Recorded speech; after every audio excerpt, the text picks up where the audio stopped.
अब मान लीजिए दो बच्चियां हैं, सृष्टि और दृष्टि।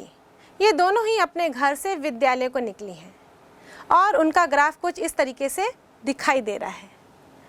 वही हमने एक्स अक्ष में समय दर्शाया है, वाई अक्ष में दूरी।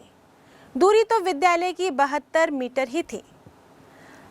इस ग्राफ से हम देखें तो सृष्टि का जो ग्राफ बन रहा है सरल रेखा का, उसका कोण एक्स अक्ष के साथ कम है, जबकि दृष्टि का जो ग्राफ बना है सरल रेखा का, वो एक्स अक्ष के साथ ज़्यादा कोण बना रहा है।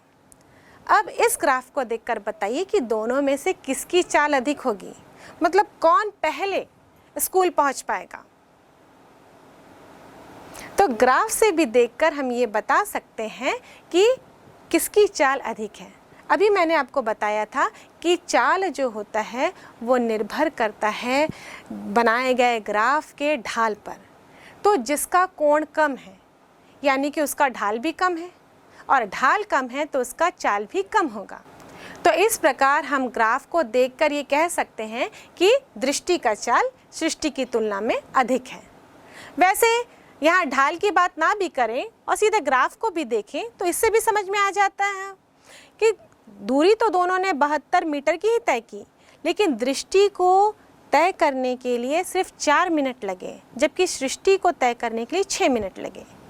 तो दृष्टि ने कम समय में ज़्यादा दूरी तय की, जबकि सृष्टि ने ज़्यादा समय में वही दूरी तय की। तो हम जानते हैं कि जो चाल है वो समय का भी फैक्टर है। तो इस तरीके से भी हम सिर्फ ग्राफ को देख के कैलकुलेट कर सकते हैं कि उसका चाल कैसा होगा और कितना होगा।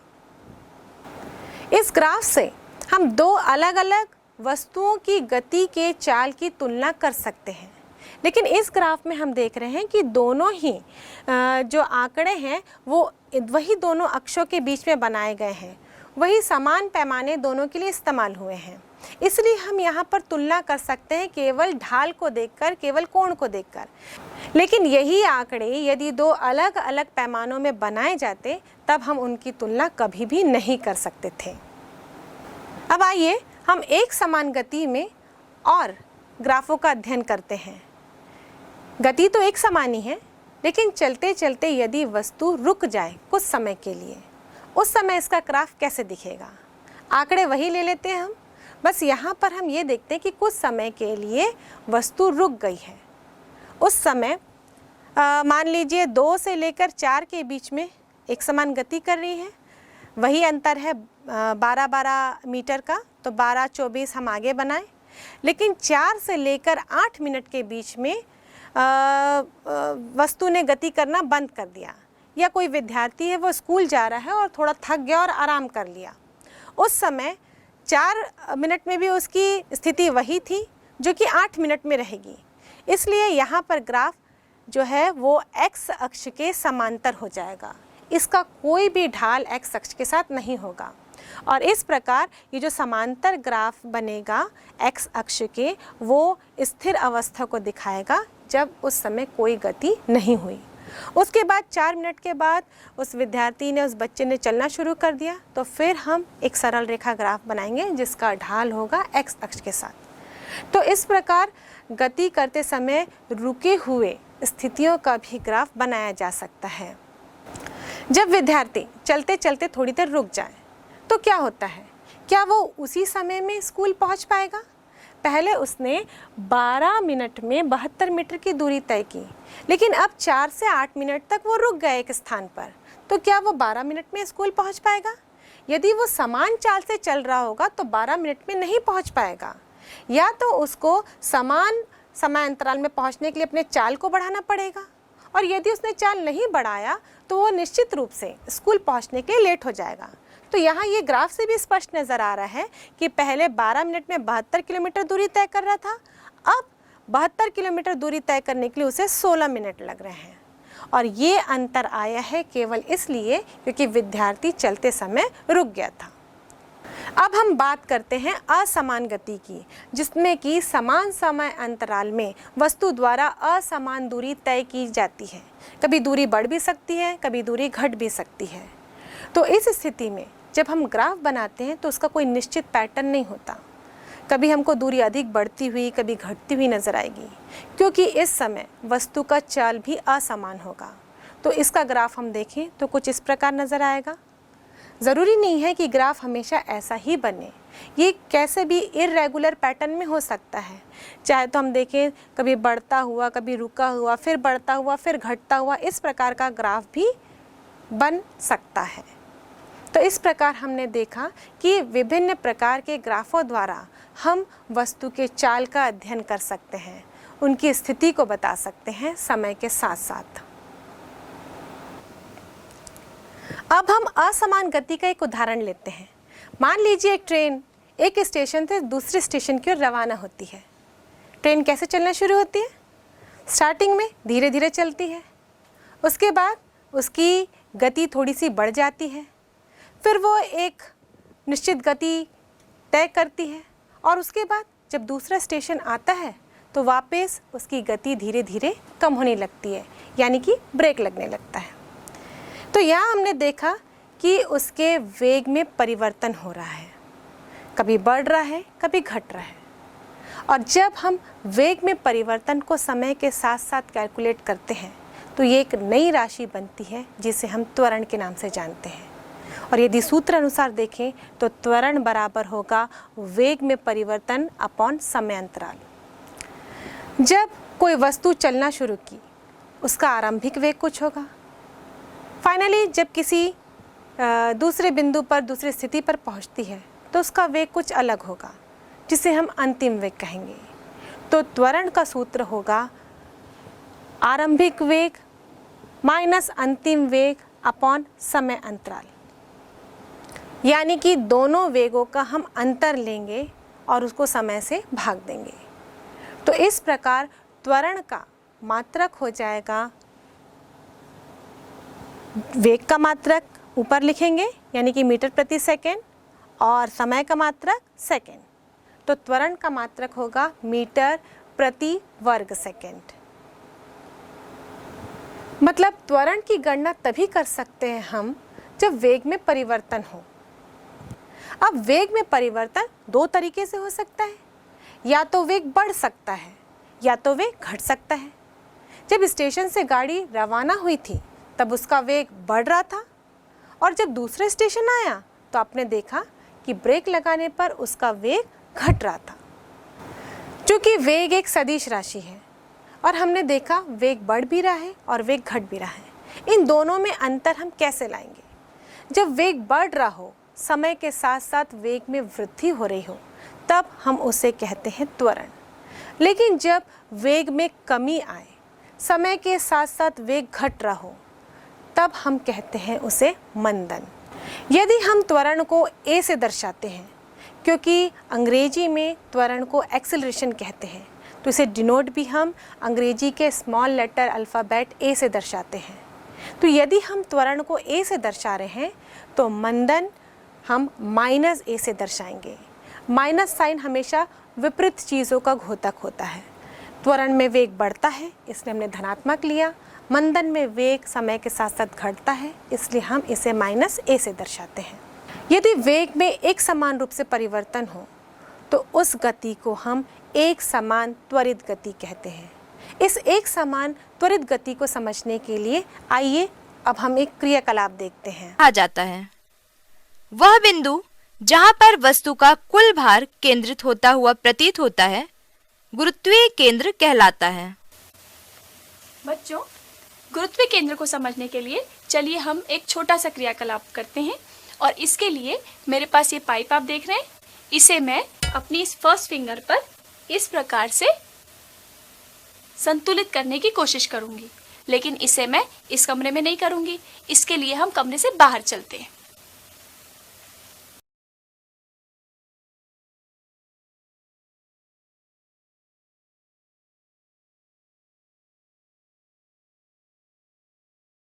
इस क्रियाकलाप में दिए गए आंकड़ों के जरिए हम वेग और त्वरण को समझने की कोशिश किए। अब हम इन्हीं आंकड़ों के जरिए कुछ ग्राफ बनाते हैं।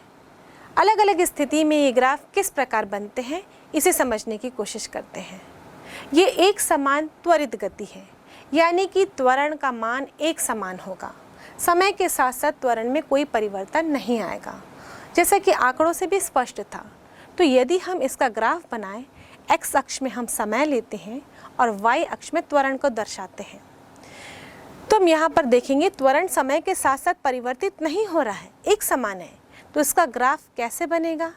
एक सरल रेखा होगी जो कि x अक्ष के समय अक्ष के समांतर होगी। इसका x अक्ष के साथ ढाल 0 होगा।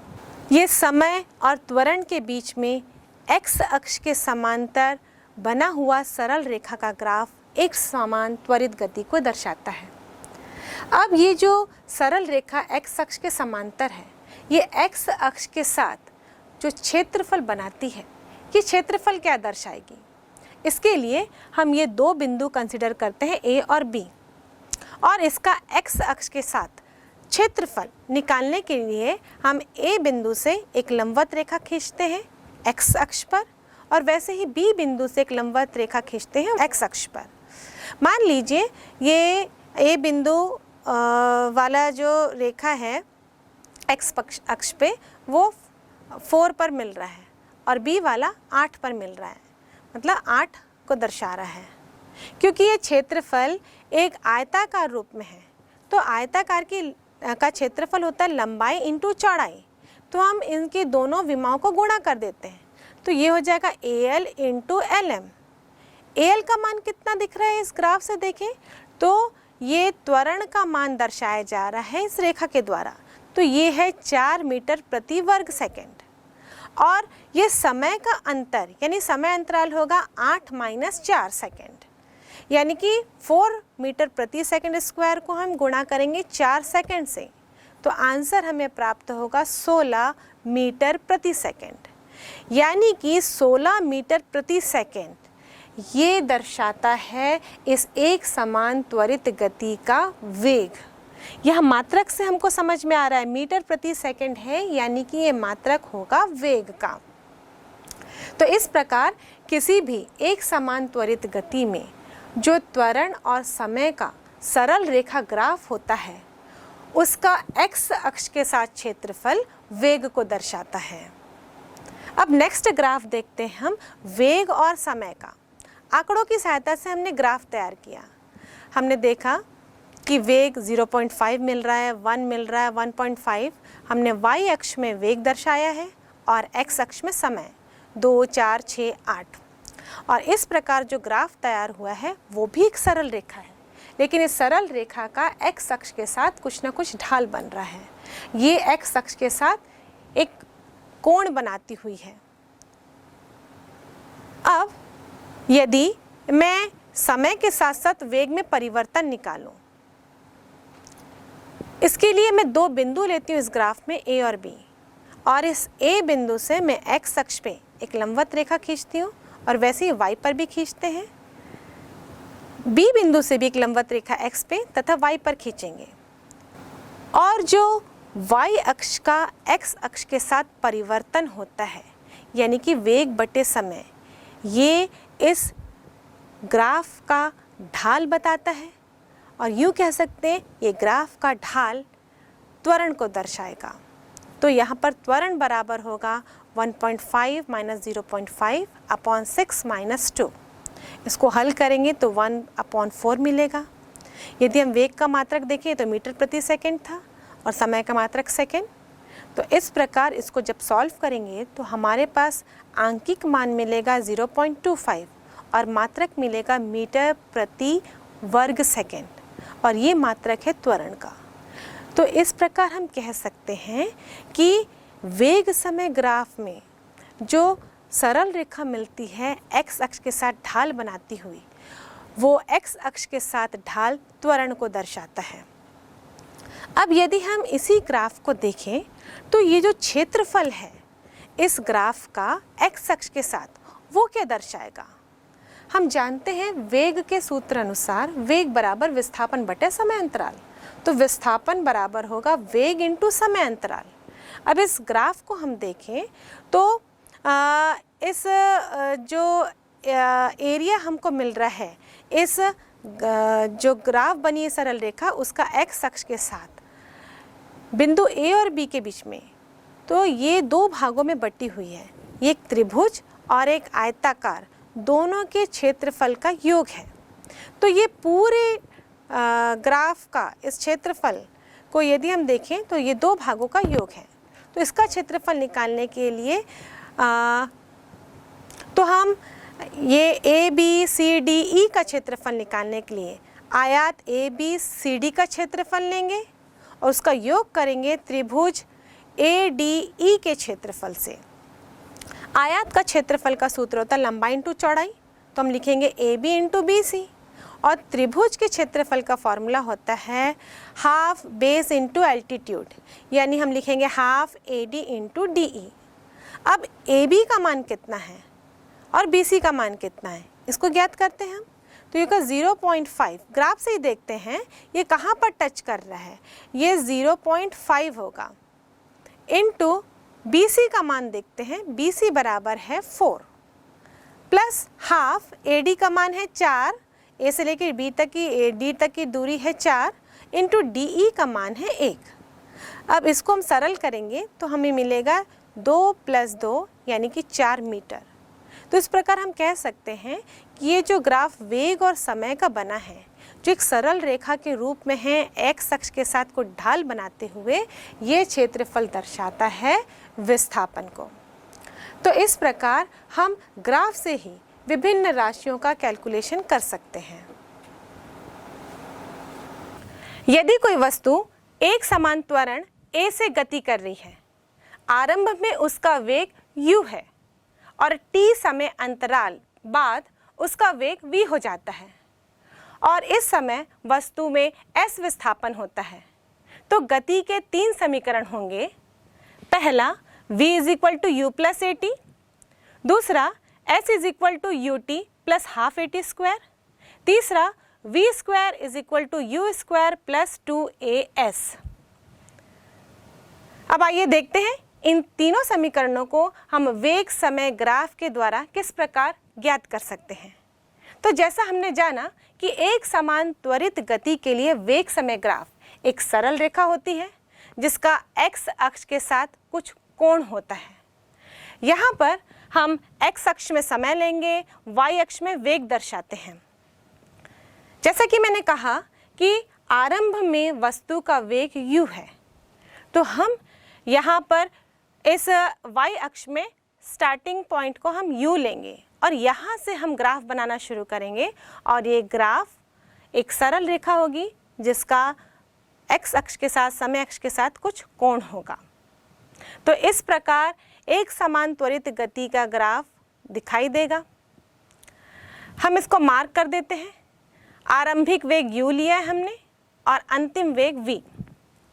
ये स्टार्टिंग पॉइंट है O, मतलब यहाँ पर हम समय को 0 ले रहे हैं और t समय बाद वस्तु कहाँ पहुँच रहा है, B पोजीशन पर, मतलब ये जो समय अंतराल है वो t है। अब इसको आगे सॉल्व करने के लिए हम B बिंदु से एक लंबवत रेखा खींचते हैं x अक्ष पर और वैसे ही y अक्ष पर। x अक्ष पर ये रेखा D पर इंटरसेक्ट कर रही है, मिल रही है, और y अक्ष पर ये E बिंदु पर मिल रही है जहाँ पर वेग v है। हम जानते हैं कि वेग समय ग्राफ का ढाल त्वरण को दर्शाता है। तो इस ग्राफ से यदि हम ढाल निकालें यानी कि त्वरण निकालें तो ढाल यानी कि त्वरण बराबर हो जाएगा, ढाल होता है y अक्ष का परिवर्तन x अक्ष के सापेक्ष। तो हम यहाँ पर लिखेंगे y में जो परिवर्तन है यानी कि BC और x में जो परिवर्तन है वो लिखूंगी AC, क्योंकि x अक्ष में A से C तक ही वस्तु चली हुई है। अब BC बराबर हम इस ग्राफ से ज्ञात करेंगे। B और C जो है ये इस ग्राफ से देखें तो ये होगा V - U, जबकि AC बराबर तो OD ही है यानी कि समय का अंतराल, तो इसे हम लेंगे T। तो यहाँ से A बराबर हो जाएगा V - U / T और पक्षांतर करें तो AT बराबर हो जाएगा V - U और इसको सरल करें तो हमें मिलेगा V बराबर U + AT और ये गति का पहला समीकरण है। अब आइए दूसरा समीकरण ज्ञात करते हैं। ये जो ग्राफ में आकृति दिख रही है OABDO, ये इस जो ग्राफ बना है सरल रेखा उसका x अक्ष के साथ क्षेत्रफल को दर्शा रही है, और ये x अक्ष के साथ ग्राफ का क्षेत्रफल हम जान चुके हैं विस्थापन को दर्शाता है। तो यहाँ से हम देखें विस्थापन बराबर होगा आकृति OABDO का क्षेत्रफल।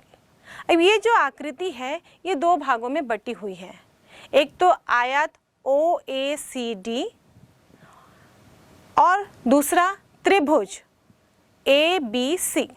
तो इन दोनों के क्षेत्रफल को यदि हम जोड़ दें तो इस आकृति का क्षेत्रफल हमको ज्ञात हो जाएगा।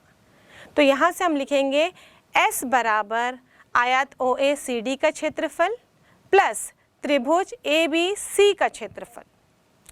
अब आयत का क्षेत्रफल होता है लंबाई इंटू चौड़ाई, सूत्र लगा देते हैं, और त्रिभुज का क्षेत्रफल होता है हाफ बेस इंटू एल्टीट्यूड। तो यहाँ पर हम लिखेंगे S is equal to OA into OD आयत का क्षेत्रफल, और त्रिभुज के क्षेत्रफल के लिए लिखेंगे हाफ AC इंटू BC। अब ये OA कितना है, इस ग्राफ से देखें तो O से A तक की दूरी ये तो आरंभिक वेग ही है, इसे हम लिखेंगे U। O से D ये समय अंतराल है, इसे लिखेंगे हम T प्लस हाफ। अब AC का मान है जितना OD है, इसको हम लिखेंगे T। अब BC का मान है V माइनस U। अब इसको हम हल करेंगे। हल करने के लिए हम गति के पहले समीकरण को देखते हैं। गति का पहला समीकरण है V is equal to U plus AT। तो यहाँ से V माइनस U बराबर हो जाएगा AT। तो इस V माइनस U के स्थान पर हम लिख देंगे AT। अब आगे सॉल्व करेंगे तो S इज इक्वल टू होगा UT plus half AT into T, और फाइनली हमको मिलेगा S is equal to UT plus half AT square. और ये गति का दूसरा समीकरण है। गति का तीसरा समीकरण भी हम इसी ग्राफ से ही ज्ञात करेंगे। अब ये जो आकृति दिख रही है OABD, एक्चुअली ये ट्रेपेजियम है। तो यदि मैं ट्रेपेजियम के क्षेत्रफल का सूत्र लिखूं तो यहाँ पर ये जो ट्रेपेजियम है उसका क्षेत्रफल वो तो विस्थापन को ही बताएगा। तो विस्थापन बराबर हम लिख सकते हैं इस समलंब चतुर्भुज OABD का क्षेत्रफल। तो S बराबर हो जाएगा हाफ इंटू, यहाँ फॉर्मूला लगाएंगे, समांतर भुजाओं का योग इंटू ऊंचाई। तो यहाँ पर इस चित्र में देखें तो समांतर भुजाएं कौन कौन सी हैं, एक है OA और दूसरा है BD। तो सूत्र लिखेंगे हम S is equal to half OA plus BD into इसकी ऊंचाई कितनी है, ऊंचाई मतलब ये जो समांतर भुजाएं हैं उनके बीच की दूरी। ऊंचाई का मतलब यहाँ पर आप BD नहीं लिखेंगे, ये दो समांतर भुजाओं के बीच की दूरी होती है। तो हम लिखेंगे यहाँ पर OD। अब मान रख देते हैं तो हो जाएगा S बराबर half U plus V into T। अब फिर से हम गति के पहले समीकरण पर जाते हैं। V is equal to U plus AT। यहाँ से यदि हम समय का मान निकालें तो ये हो जाएगा V minus U upon A। तो T के स्थान पर हम यही मान रखेंगे। तो सूत्र हो जाएगा S बराबर half V plus U into V minus U। गणित का एक सूत्र है A plus B into A minus B, ये होता है A square minus B square के। तो वही सूत्र लगाते हैं हम, और यहाँ पर हम लिख सकते हैं S is equal to half V square minus U square upon 2A। पक्षांतर करेंगे तो 2AS बराबर होगा V square minus U square. और यही गति का तीसरा समीकरण है जिसको हम आगे दूसरे रूप में भी लिख सकते हैं। यदि मैं U को पक्षांतर करके दूसरे पक्ष में लाऊं तो ये हो जाएगा V स्क्वायर बराबर U स्क्वायर प्लस 2AS। ये गति के तीनों समीकरण एक समान त्वरित गति को समझने के लिए बहुत ही आवश्यक है। साथ ही ये तीनों समीकरणों से जुड़ा हुआ आंकिक प्रश्न आपको एग्जाम में देखने को मिलता ही है। यदि आप आगे चलकर किसी कॉम्पिटिटिव एग्ज़ाम की तैयारी कर रहे हैं, नेट की, जेई की, तो इसके प्रश्न आपको ज़रूर एग्ज़ाम में देखने को मिलेंगे। तो आइए इन्हीं तीनों समीकरणों से जुड़े हुए कुछ प्रश्न सॉल्व करें।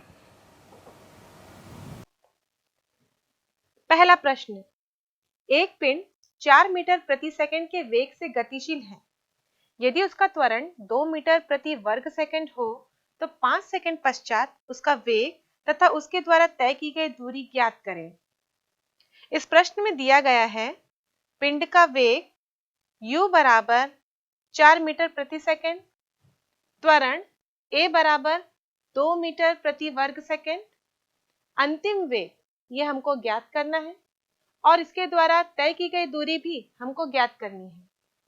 समय दिया गया है t बराबर 5 सेकंड। यहाँ पर हम गति का पहला समीकरण इस्तेमाल करेंगे। गति के पहले समीकरण से v is equal to U plus A T, यहाँ पर सभी के मान रखने पर v बराबर हो जाएगा 4 प्लस 2 इंटू 5 यानी कि 4 प्लस 10 यानी कि 14 मीटर प्रति सेकंड। तो यहाँ से वस्तु का वेग हमें 14 मीटर प्रति सेकंड प्राप्त होगा। अब हम वस्तु द्वारा तय की गई दूरी ज्ञात करते हैं। दूरी ज्ञात करने के लिए हम गति के दूसरे समीकरण का इस्तेमाल करेंगे। गति के दूसरे समीकरण के अनुसार s is equal to U T plus half A T square. यहाँ पर भी सभी का मान हम इस समीकरण में रखेंगे और मान रखने पर हमें प्राप्त होगा s बराबर 4 into 5 plus half into 2 into 5 का वर्ग। इसे हल करेंगे तो हमें मिलेगा 20 प्लस 1/2 इंटू 2 इंटू 25 यानी कि 20 प्लस 25 बराबर 45 मीटर। यहाँ पर दूरी का मात्रक हम SI यूनिट में मीटर लेंगे तो वस्तु द्वारा तय की गई दूरी 45 मीटर होगी। अतः हम कह सकते हैं 5 सेकंड समय पश्चात उस वस्तु का वेग 14 मीटर प्रति सेकंड तथा तय की गई दूरी 45 मीटर होगी।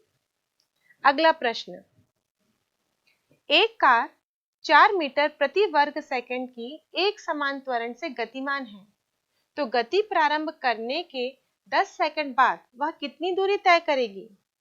इस प्रश्न में दिया गया है त्वरण a बराबर 4 मीटर प्रति वर्ग सेकंड, प्रारंभिक वेग u बराबर 0, समय 10 सेकंड, दूरी ज्ञात करनी है। यहाँ पर हम गति के दूसरे समीकरण का इस्तेमाल करेंगे। s बराबर ut plus half A T square और मान इस समीकरण में रखने पर हमें प्राप्त होगा s बराबर 0 इंटू 5 प्लस 1/2 इंटू 4 इंटू 10 का वर्ग। हल करने पर हमें मिलेगा s बराबर 0 प्लस 1/2 इंटू 4 इंटू 100। सॉल्व करेंगे इसे आगे। s बराबर 200 मीटर, अतः कार के द्वारा तय की गई दूरी 200 मीटर होगी।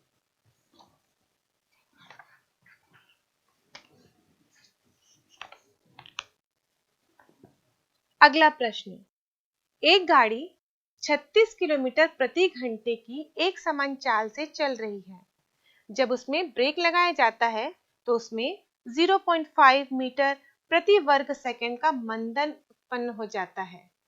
गाड़ी ने रुकने से पहले कितनी दूरी तय की होगी?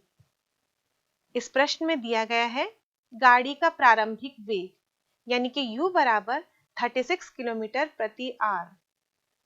अब किलोमीटर प्रति घंटा को हम SI मात्रक में चेंज करेंगे यानी कि मीटर प्रति सेकंड में।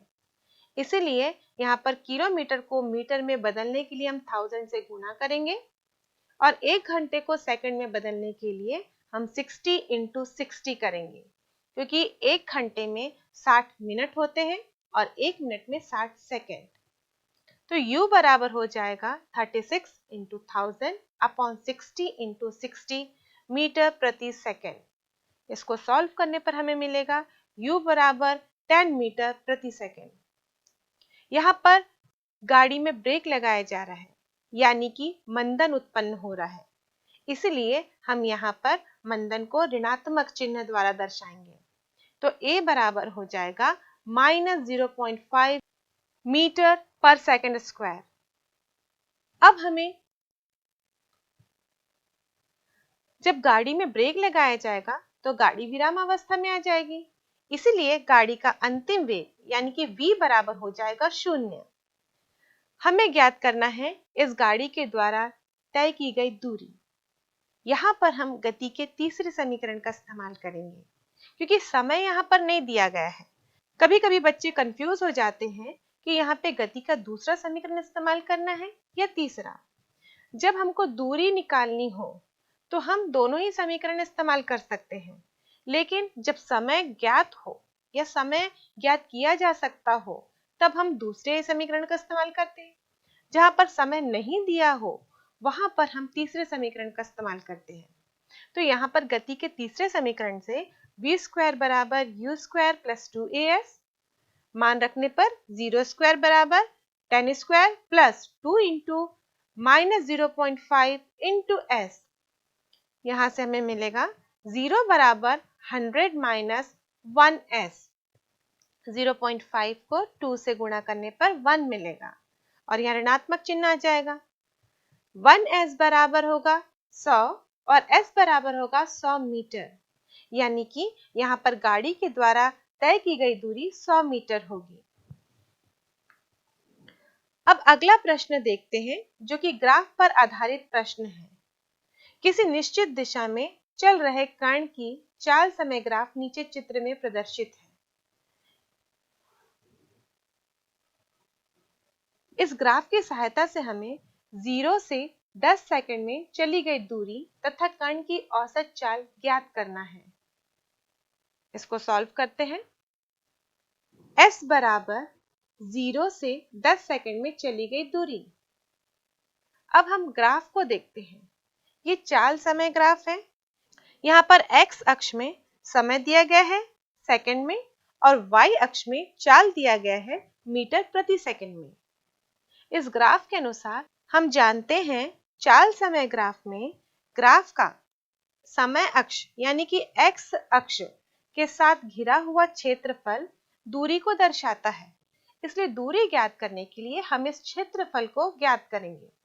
ये क्षेत्रफल एक त्रिभुजाकार के रूप में है, इसीलिए तय की गई दूरी s बराबर होगी त्रिभुज OAB का क्षेत्रफल। हम जानते हैं त्रिभुज का क्षेत्रफल का फॉर्मूला होता है हाफ आधार इंटू ऊंचाई। यहाँ पर आधार है OB और ऊंचाई है AL। ग्राफ से हम OB और AL का मान निकाल लेंगे। OB बराबर 10 सेकंड है जबकि AL बराबर 12 मीटर प्रति सेकंड है और यह मान सूत्र में रखने पर हमें मिलेगा half into 10 into 12 equal to 60 metre. अब 0 से 10 सेकंड में कण की औसत चाल कितनी होगी? औसत चाल का फॉर्मूला होता है तय की गई दूरी अपॉन कुल समय। इस ग्राफ से हम तय की गई कुल दूरी निकालते हैं। इस ग्राफ की सहायता से अभी हमने तय की गई कुल दूरी ज्ञात की जो कि 60 मीटर थी। कुल समय ग्राफ से स्पष्ट है 10 सेकंड है, तो कण की औसत चाल होगी 60/10 इक्वल टू 6 मीटर प्रति सेकंड। इस तरह से हम ग्राफ की सहायता से किसी भी कण का औसत चाल और उसके द्वारा तय की गई दूरी ज्ञात कर सकते हैं। तो इस प्रकार हमने जाना कि यदि वस्तु की गति त्वरित है तो उसके वेग में परिवर्तन होता ही है। अब हम जानते हैं कि वेग एक सदिश राशि है, मतलब इसमें परिमाण भी है और इसमें दिशा भी है। तो जब इसमें परिवर्तन हो रहा है तो ये परिवर्तन 3 तरीके से हो सकता है। या तो सिर्फ परिमाण में परिवर्तन हो, या फिर दिशा में परिवर्तन हो, या फिर परिमाण और दिशा दोनों में परिवर्तन हो। चलिए एक उदाहरण सोचते हैं। यदि कोई वस्तु एक समान चाल से वृत्तीय गति कर रही है। वृत्तीय गति मतलब किसी एक बिंदु के चारों ओर घूमना, उसकी चाल नियत है। अब बताइए वो किस प्रकार त्वरित गति कहलाती है। उसका चाल तो नियत है, तो हम जनरली ये आंसर दे देते हैं कि वह एक ऐसी गति है जिसमें त्वरण नहीं हो रहा है। पर वृत्तीय गति एक त्वरित गति का उदाहरण है, क्योंकि हम यदि उसके चाल को देखें, चाल मतलब केवल मान, समय के साथ साथ दूरी में परिवर्तन का मान, तो उसकी चाल नियत है। लेकिन यदि हम वेग की बात करें तो उसकी दिशा में परिवर्तन हो रहा है। तो जब हम वेग ज्ञात करते हैं तो किसी भी वक्र का यदि वेग निकालना हो या वक्र की दिशा निकालनी हो तो हम उस पर एक स्पर्श रेखा खींचते हैं। तो यहाँ पर भी यदि वस्तु गति कर रही है तो उसका वेग निकालने के लिए हम उस बिंदु पर एक स्पर्श रेखा खींचेंगे। तो इस वृत्तीय मार्ग पर जिस बिंदु पर भी आप एक स्पर्श रेखा खींचेंगे तो वो उसके वेग को दर्शाएगी। यहाँ पर हम देख सकते हैं कि अलग अलग बिंदु पर स्पर्श रेखा की दिशाएं अलग अलग हैं, यानी कि वेग की दिशा अलग अलग है, केवल उसका परिमाण एक समान है। तो यह भी एक समान त्वरित गति का उदाहरण है।